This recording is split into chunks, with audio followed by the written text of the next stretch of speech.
Bismillahirrahmanirrahim. Assalamualaikum warahmatullahi wabarakatuh. Reaching the end of this semester, I think I should discuss. I'll continue basically what Bu Arif has started on the paradigm of participatory design. And now I will go deeper on the methods and technique. It is necessary because one is this is a technique or an approach in which is very much related with the culture of building. I mean, the way people relate with their built environment is really make this approach even more appropriate for a particular situation. So, and it's also related with your assignment for the studio next semester, in which the ADS1 is very much related with the way participatory design is carried out. Sehingga karena kita memang akan berkaitan dengan semester depan yang akan berfokus pada perancangan dengan metode participatory. Meskipun itu hanya salah satu sisi saja, karena in the real world participatory design is very much complex. It's actively involve all stakeholders, ideally, in which the system is run out, those who are having the property, operating the property, as well as using the property. In many cases, those three groups are one. I mean, the people who own the place also run the place and also the user of the place. But it's not always, so we'll discuss in a variety of ways the way it is carried out.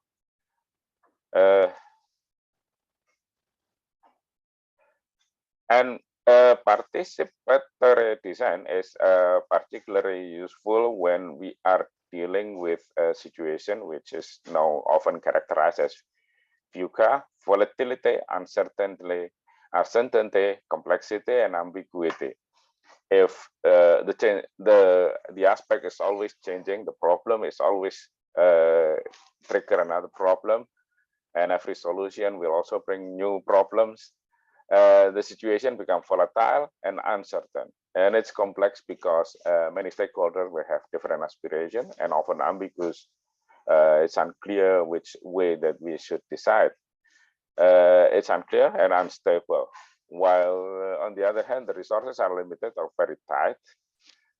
So stakeholders have diverse or even conflicting opinions, interests, concerns, and ideas, but they are willing to engage in the process of designing and constructing or even operating the building because they are the users, the real users of the facility. Maka ketika situasi tidak menentu, participatory design menjadi approach, menjadi pendekatan yang paling relevan. Ketika sudah jelas mau membuat puskesmas tipe C itu misalnya, dan semua sudah agree, maka mungkin tidak banyak berperan lagi karena segala sesuatunya sudah dirumuskan dengan baik. Secara lebih implementatif, kita bicara tentang metodenya, bahwa di situ the people, the client is the people, and then corporate or institution or government, and they are related with the project in variety of ways. Mereka kadang menjadi clients, and they often as the owner as well. They are also the customer to whom the facility is served. And they are users and a variety of stakeholders, and they are often also inhabitants for long times. So understanding the role of the people is necessary because every solution has some implication on the way you live, the way you are responsible to the building or facilities. Sementara arsiteknya juga menyandang peran yang banyak. Desainer di sini bisa berperan sebagai arsitek yang mengkonsepkan bangunan dan mewujudkannya ke dalam rancangan. Architect who conceive the buildings and realize into models and drawings. Architect often work, a designer often work as a social workers, those who live with the people, give some advice to the people, listen to the people a lot. When the situation is conflicting, then we are play the role as negotiator. To resolve the problem by consulting here and there, trying to find reconciliation and do the best in such situation. We are also managing resources. Designer might also become a manager, especially in managing time, managing relationship, and managing resources. Technically, we are also a designer, also engineer, and in larger term, we may also act as a planner. Well, in the regular design method, we have the stages of to emphasize, to understand. Well, emphasizing is always with the people. To define the problem is also with the people. To test the solution is also with the people. To ideate or to conceive the solution is definitely with the people. And to produce a prototype or a design in the case of architecture is also related closely with the people. However, the pattern of engagement, pola keterlibatan masyarakat mungkin berbeda dari satu kasus ke kasus yang lain. Saya mengidentifikasikan ada 3 yang mungkin saja dalam sejumlah kasus nanti akan bergabung saat 2 atau bahkan ketiganya kita bisa temui. Yang paling jamak kita temui adalah to design for the people. Well, we are designing for the people, we are designer, and people are those who get the benefit for our solution. So the people provide information on condition, problems, challenges, opportunities, expectation, including the resources available.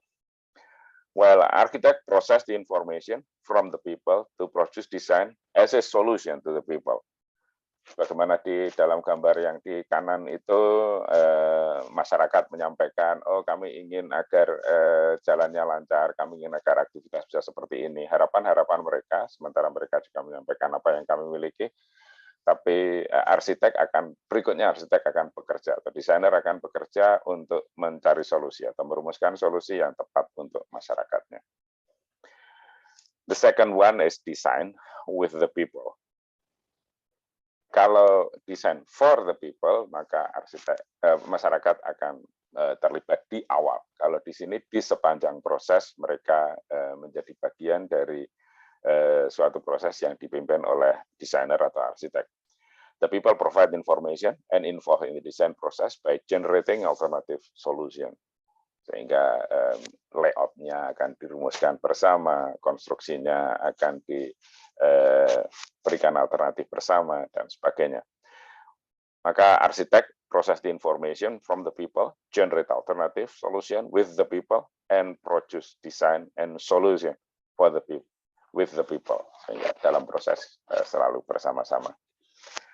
Tapi dalam beberapa hal, masyarakat sendiri sudah paham, sudah tahu persis apa kebutuhannya, mereka punya pengorganisasian yang baik, mereka memiliki relasi yang baik antar mereka, dan tahu persis sumber daya yang tersedia seperti apa. Sehingga mereka hanya perlu didampingi. In certain cases, the people themselves knows very well what the resources available, they have a good organization, they have a good management among themselves, and we are facilitating them, trying to find a solution in technical terms usually, yang akan membantu to support the people to realize their dream solution. So the people are the dreamer, we are the supporter of that dream. So designer become a facilitator, fully acting as facilitator, only intervene when the people feel they are necessary. So the stages and participatory design, of course, is a very general term that we are building trust is very important. So make sure that the people knows that you are on their side rather than on the investor side or government side, and that we are working on their behalf.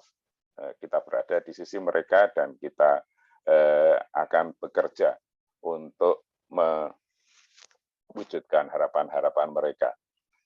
We go in touch as a social worker. Maybe we enter the situation as a social worker on the ground, directly related with the location, the resources, and the real people who are going to use that. Then we set up a community meeting, and we will have some idea what are we going to make. Seringkali di awal kita belum tahu mau membuat apa atau masyarakat sendiri perlu didampingi untuk what kind of building, bangunan macam apa yang akan mereka wujudkan nanti untuk memenuhi harapan mereka.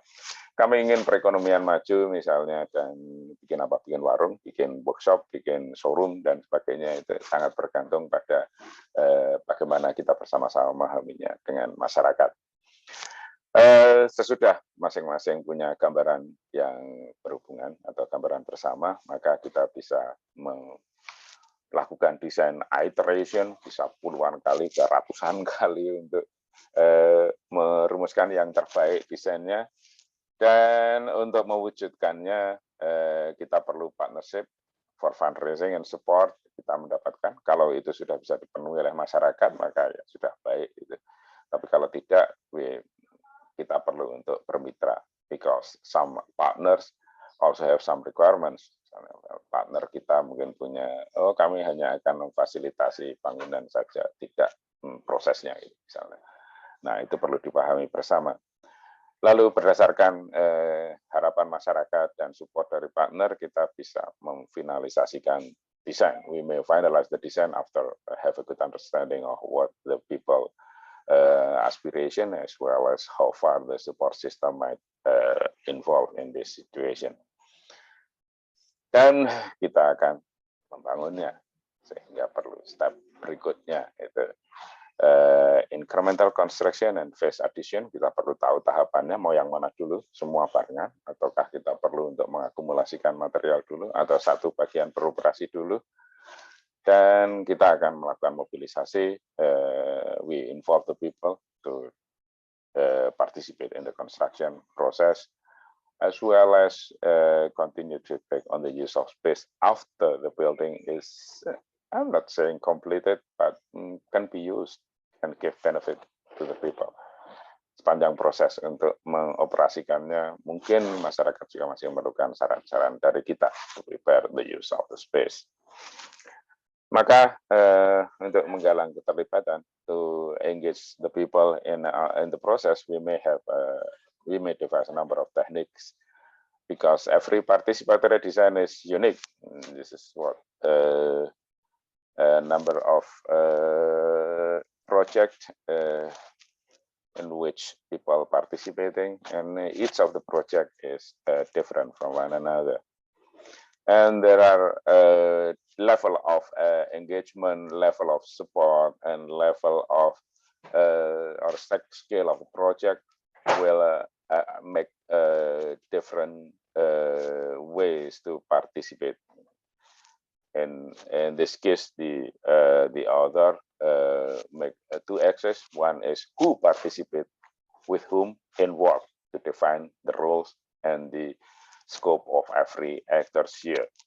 And the second one is the position of the activity in development cycles, whether we are at the beginning or throughout the project or at the end of the project, that we need to really have a good understanding. Theoretically, Hertzberger conceived what is called agreement-based programming, which is true or false based on the agreement. Meskipun yang dimaksud oleh Hertzberger agak berbeda karena he emphasized on the corporate, so people who are representing the corporate will make the say yes or no, because they know very well that in this situation, people directly, the commoners become those who are the source of agreement. So in agreeing a certain thing, we first need to define what are the things. The programmers collect readily available information from the organization records. Ini bagus untuk organisasi yang sudah berjalan sebelumnya, artinya korporasi yang sudah berjalan atau lembaga yang sudah beroperasi yang bisa menjadi rujukan. Jadi agreement-based programming works well in a solid organization, and they have experience with the process in which our design is trying to improve based on their experience. Yang bisa dikerangkakan untuk mendefinisikan ini programming secara umum untuk tahu function, form, economy, and time. Kita tahu persis fungsi apa yang ingin dikembangkan, wujud apa yang ingin direalisasikan, seberapa sumber ekonominya yang akan mensupport, and time scenario-nya seperti apa yang nanti akan dirumuskan lebih lanjut into goal, facts, concept, needs, and problems. However, William Peña's opinion, problems is always well defined at the end of this session. In reality, problem is occur all over the process. So be ready to iterate your process in a number of cycles. The second one is when the customer or the client have dreams, but they have no limited experience. So we may give them some images or ask them to visit a number of facilities or similar facilities. And in customer window quadrant is initially from the marketing research, we may identify 4 quadrants. First one is customer want it and customer does not get it. Something which is there, but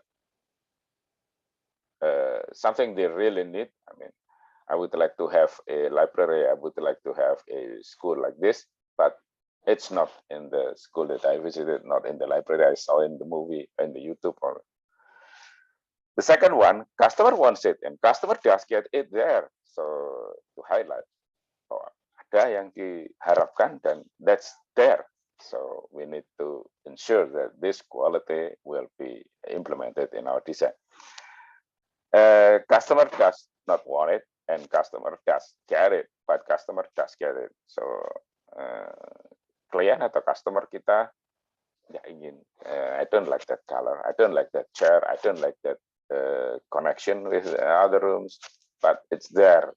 So make sure to not to include in your design. And the last one, customer does not want it and customer does not get it, even though there are features that customer dislike that. And it's not in the cases, then we also need to make some notes so that we may avoid that.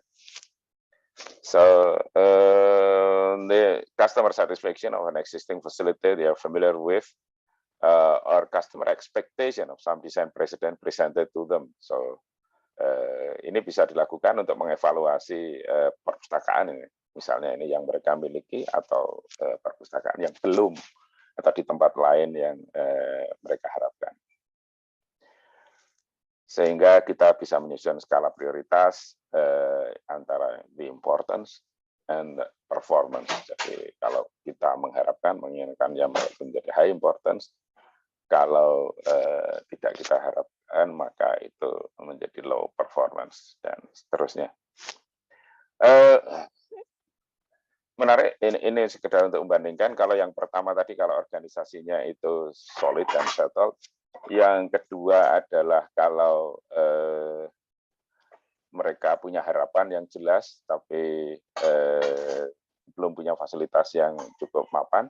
Yang ketiga adalah kalau mereka, siapa mereka juga belum jelas. Gitu. Ini arahnya housing project ketika Vastu Silpa Foundation provide IT models. Jadi Vastu Silpa melakukan riset untuk perumahan miskin yang akan dikembangkan di India. Dan akhirnya mereka mendapati bahwa yang diperlukan hanyalah site and services infrastruktur. Yang lalu itu digunakan untuk memenuhi kebutuhan mereka di sini.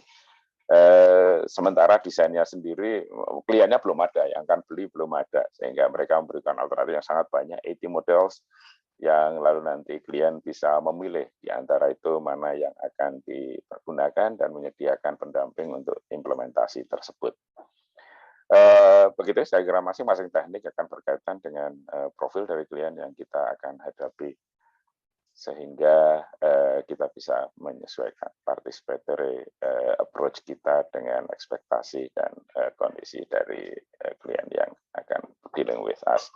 Ini beberapa resources yang Anda bisa explore untuk nanti diimplementasikan dalam proses yang Anda lakukan. So let's participate, join us.